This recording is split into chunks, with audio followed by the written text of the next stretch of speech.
ಯೋಗಿಯ ತಾಯಿಗೆ ನಿಂದಿಸಿದ ಮೌಲ್ವಿ, ಬಿಹಾರಕ್ಕೆ ನುಗ್ಗಿ ಬಂಧಿಸಿದ ಯುಪಿ ಪೊಲೀಸ್. ಸಾರ್ವಜನಿಕ ಭಾಷಣದ ವೇಳೆ ಮೌಲ್ವಿಯಿಂದ ಯೋಗಿ ಆದಿತ್ಯನಾಥ್ ತಾಯಿಗೆ ನಿಂದನೆ. ವಿಡಿಯೋ ವೈರಲ್ ಆಗ್ತಾ ಇದ್ದ ಹಾಗೆ ಪೊಲೀಸ್ ಬಂಧನಕ್ಕೊಳಗಾದ ಅಬ್ದುಲ್ ಸಲೀಂ.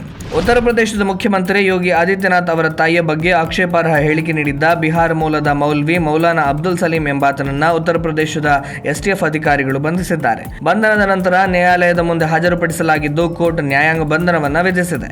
ಮೌಲಾನಾ ಅಬ್ದುಲ್ ಸಲೀಂ ಖಾಸ್ಮಿ ವಿವಾದಾತ್ಮಕ ಭಾಷಣದಲ್ಲಿ ಯೋಗಿ ಆದಿತ್ಯನಾಥ್ ಅವರ ತಾಯಿಯ ವಿರುದ್ಧ ಅವಹೇಳನಕಾರಿ ಭಾಷೆಯನ್ನು ಬಳಸಿದ್ದ.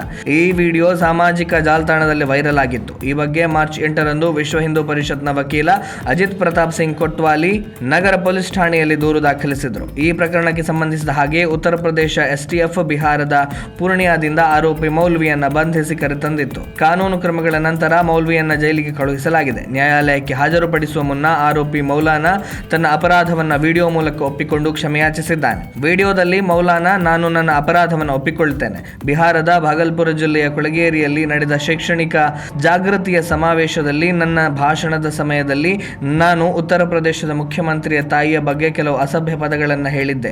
ಅದನ್ನ ಹೇಳಬಾರದಾಗಿತ್ತು. ನನ್ನ ತಪ್ಪನ್ನ ನಾನು ಸಂಪೂರ್ಣವಾಗಿ ಅರಿತುಕೊಂಡಿದ್ದೇನೆ. ನನ್ನ ಹೃದಯದ ಒಳಗಿನಿಂದ ಕ್ಷಮೆಯಾಚಿಸುತ್ತೇನೆ. ಭವಿಷ್ಯದಲ್ಲಿ ಅಂತಹ ತಪ್ಪು ಸಂಭವಿಸುವುದಿಲ್ಲ ಎಂದು ಭರವಸೆ ನೀಡುತ್ತೇನೆ. ನಾನು ವಿಶೇಷವಾಗಿ ಉತ್ತರ ಪ್ರದೇಶದ ಮುಖ್ಯಮಂತ್ರಿ ಅವರಲ್ಲಿ ಕ್ಷಮೆಯಾಚಿಸುತ್ತೇನೆ. ನಾನು ಅವರಿಗೆ ನೋವುಂಟು ಮಾಡಿದ್ದರೆ ನನ್ನನ್ನು ಕ್ಷಮಿಸುವಂತೆ ವಿನಂತಿಸುತ್ತೇನೆ ಎಂದು ಕ್ಷಮೆಯಾಚಿಸಿದ್ದಾನೆ.